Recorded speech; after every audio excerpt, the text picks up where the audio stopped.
Good evening. So tonight we are working on the ambulance, and ooh, it got dark.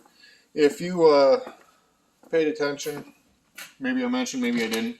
So maybe you paid attention. I did. You still didn't know. Uh, so I work as I'm a nurse by profession, and right about now, a lot of people would be going, "Wait a minute, you're a nurse. What are you doing on an ambulance shift?" Pennsylvania has what's called the PHRN, or Pre-Hospital Registered Nurse certification, that you can get.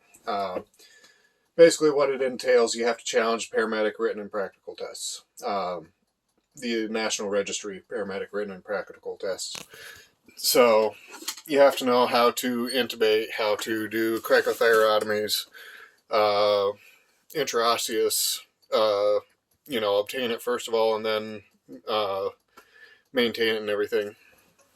You have to know all of your ACLS, advanced cardiac life support, your PALS, your pediatric advanced life support. You should know neonatal resuscitation. It's ambulance, EMS. You never know what you're going to get. This is my local ambulance. I work here whenever they need me, as much as I can. Sometimes I can't. But anyways, so some of the gear that we have on the ambulance, because I know not everybody has any interest in learning about the ambulance. And this is not a 100% typical rig. Some ambulances are just basic life support. This one happens to be advanced life support, so we can do a lot more what most people would call life-saving type stuff. I say I don't save anybody's life.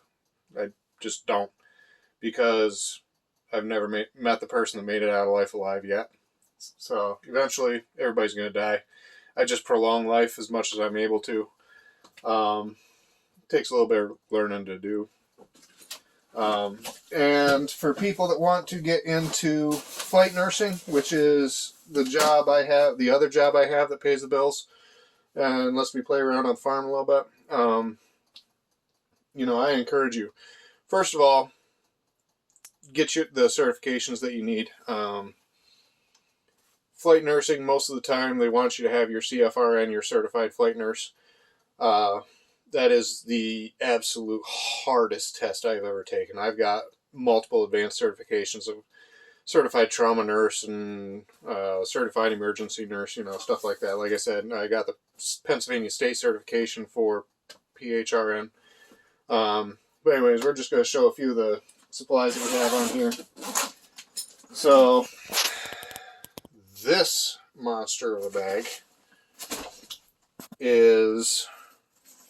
has most of our medications and everything. So we have atropine that helps with slow hearts. We have epinephrine that is used to help restart hearts. Lidocaine, they use that to smooth out arrhythmias. So an arrhythmia is where the heart kind of quivers more, is one of the easiest ways to say it. And what happens with that is lidocaine smooths some of those chemical pathways out and helps restore normal cardiac rhythm. It can be used. Another one we have in here, I'm not sure, zamioterone. It does the same thing, just works in a little bit different fashion. Sodium bicarbonate help smooth out some of the acidosis that some people will encounter. These are a handy little tool. So this is a chest decompression needle. This one just happens to be a 10 gauge. And the smaller the number for a gauge, when you're dealing with needles or size, bore size, anything like that, smaller is bigger. 10 gauge is a pretty honking needle. And what happens is, if you have a collapsed lung, either it's because there's blood filled up in the chest cavity, or there's air leaking around out of the lung and into the chest cavity, or maybe like from an esophageal laceration where you get air leaking that way. you stab that needle in the chest. There's 2 different places that you can do it in the chest, each depending on the pathology behind it. Lets the air out, lets the blood out, helps people breathe normal again. What else we got in here? This is our medications pouch. We're not going to break that seal because then we'd have to count all the medications and everything that are in it. These are like you got narcotics in there and other drugs that you might not necessarily need in a hurry. This pouch has, one of these days I'll get it open, angio catheters for starting IVs, dressings, IV fluids. Oop, not that one.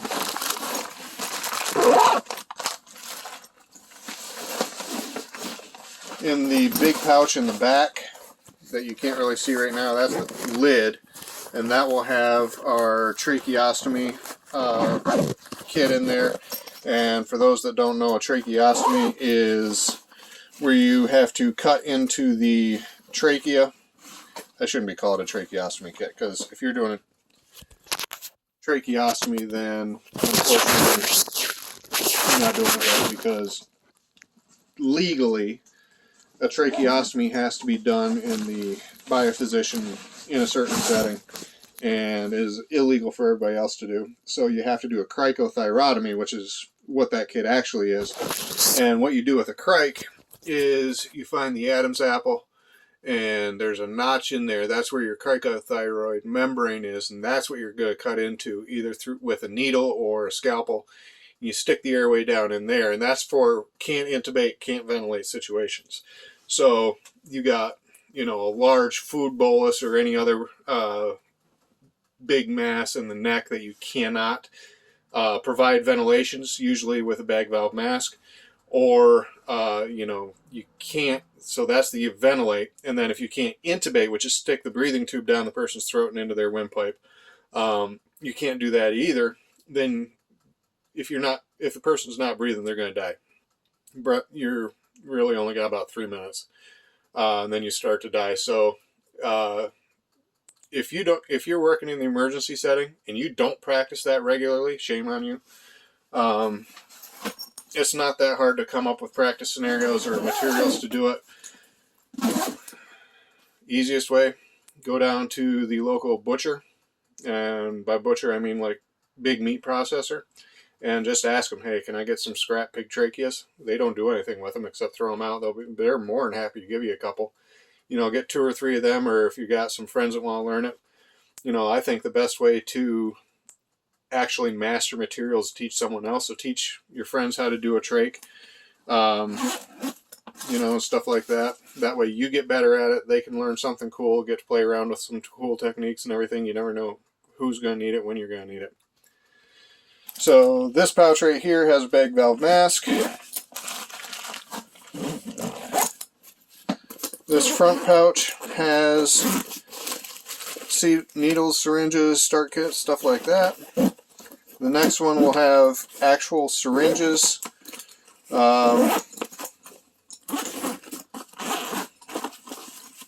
and needles, more drip sets. And then this last pouch on the side has breathing treatments and stuff like that, and setups for breathing treatments. So on an ambulance, you really have to depend on yourself. It's not like a hospital where you can call for help from respiratory therapy to set up your neb.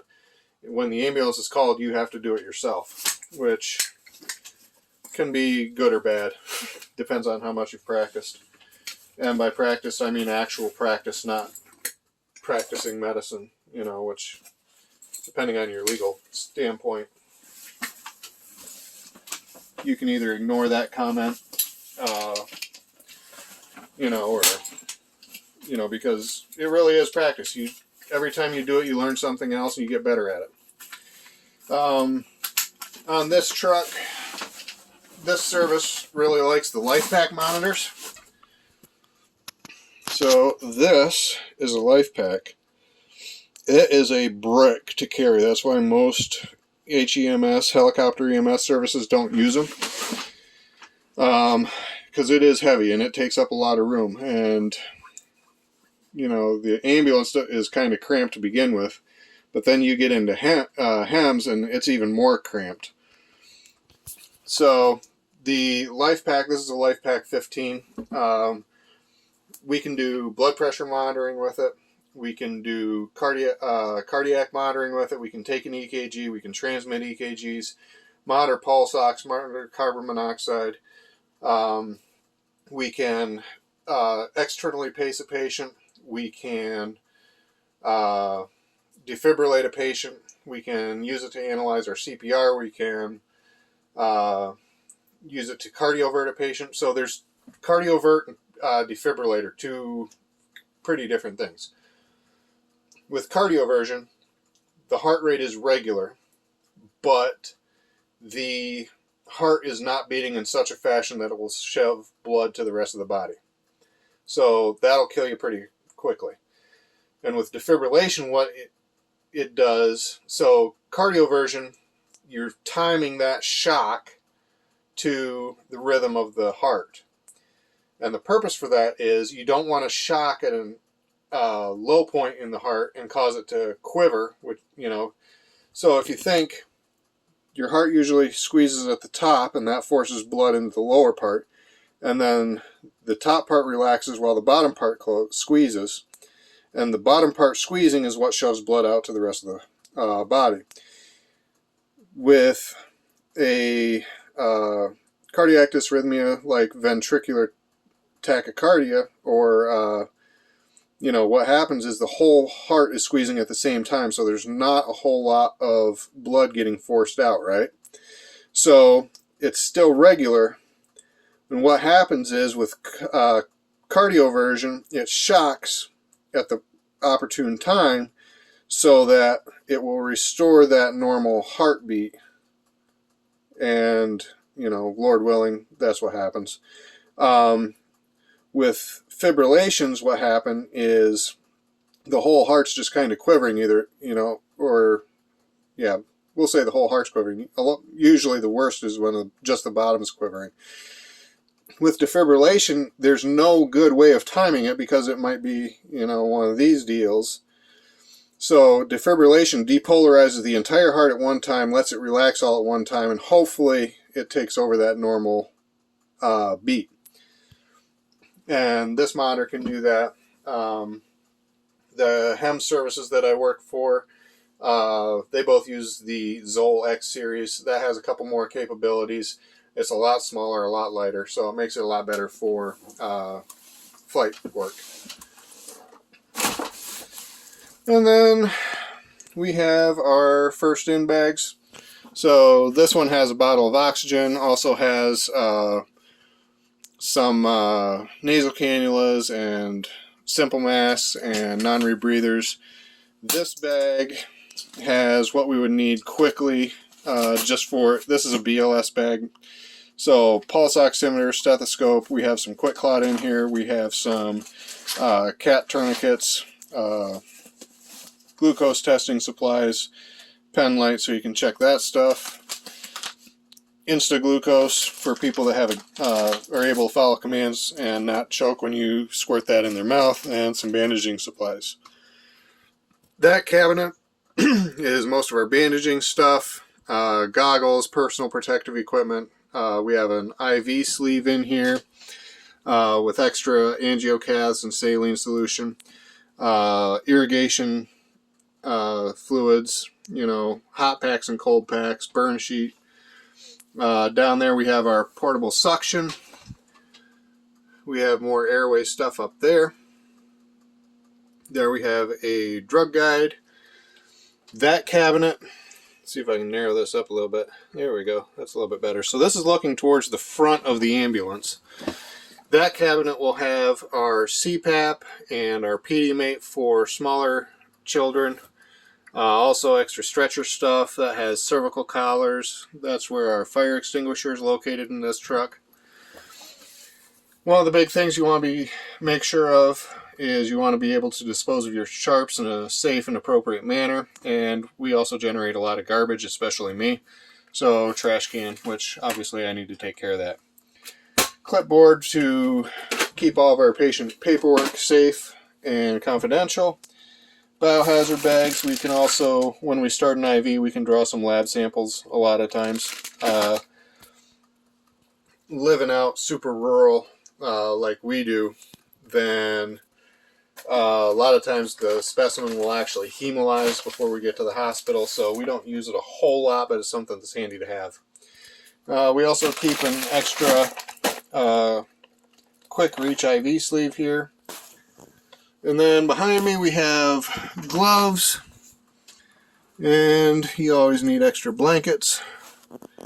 And you never know when you're going to get kids, so we try and keep something that'll make them smile, because being in an ambulance at any time is stressful for the best of us. And kids, it's especially worse, because a lot of times you don't necessarily get to take a parent along, or you know, anything like that, grandparent, any other family member that they might recognize. So, you know, all that fun stuff. We're not going to show you the outside of the truck because I ain't entirely sure about the legalities of showing company names and everything, and I ain't even going to get into it. So, anyways, that's the ambulance. Not everybody likes ambulance work. I get that. It takes a special breed of person, or I should say a special degenerative person. And like I've said, if you have any interest in getting into HEMS, get your certifications.